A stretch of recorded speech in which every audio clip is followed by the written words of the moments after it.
আয়োজন সম্ভব হয়েছে আমাদের ব্যাচের সকল বন্ধু বান্ধবীর আন্তরিক প্রচেষ্টা, অক্লান্ত পরিশ্রম ও একাত্মবদ্ধ ভালোবাসার কারণে। কেউ সময় দিয়েছে, কেউ শ্রম দিয়েছে, কেউ দূর থেকে মন দিয়ে পাশে থেকেছে। সবার সম্মিলিত প্রচেষ্টার ফলেই আজ আমরা আবারও এক ছাদের নিচে একসাথে দাঁড়াতে পেরেছি।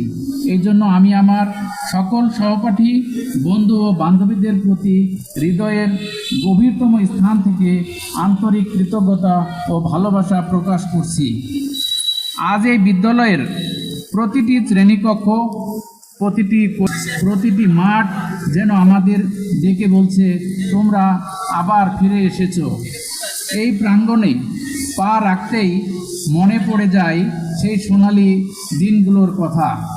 সকালের অ্যাসেম্বলি, বন্ধুদের সাথে হাসি আড্ডা, টিফিন ভাগাভাগি, পরীক্ষার ভয়, ক্লাস ফাঁকি, খেলাধুলা।